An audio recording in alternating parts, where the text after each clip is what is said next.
आज एक बहुत ही प्यारा, बहुत ही खूबसूरत, बहुत ही मनमोहक एक दुल्हन उतारते समय का गीत लेके हाजिर हूँ। फ्रेंड्स, कैसा लगेगा दुल्हन उतराई गीत? आप लोग को प्लीज अपनी राय कमेंट बॉक्स में शेयर कीजिएगा और अपना ढेर सारा प्यार दुलारा आशीर्वाद दीजिएगा। तो चलिए इसी के साथ वीडियो को आगे बढ़ाती हूँ। प्रेम से बोलिए। धीरे धीरे पौआ धारा दुल्हनिया, धीरे धीरे पौआ धारा दुल्हनिया, पौआ धरत तोर ससुर निहारे, पौआ धरत तोर ससुर निहारे, ससुर के लजिया बचाओ दुल्हनिया, ससुर के लजिया बचाओ दुल्हनिया, धीरे धीरे पौआ धारा दुल्हनिया, धीरे धीरे पौआ धारा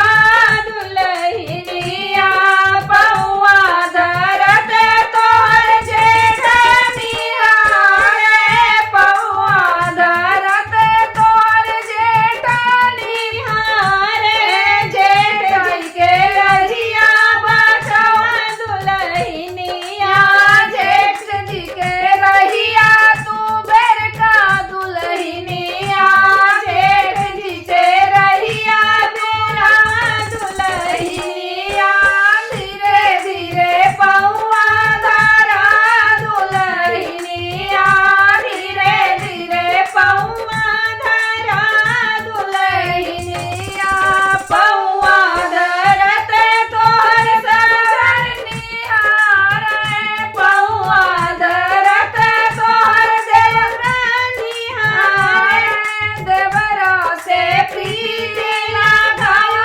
दुल्हनिया, देवरा से प्रीति लगाओ दुल्हनिया, धीरे धीरे पौआ धारा दुल्हनिया, धीरे धीरे पौआ धारा दुल्हनिया, पौआ धरत तोर साजन निहारे, पौआ धरत तोर साजन निहारे, साजन के साथ निभाओ दुल्हनिया, साजन के साथ निभाओ दुल्हनिया, धीरे धीरे पौआ धारा दुल्हनिया, धीरे धीरे पौआ धारा दुल्हनिया।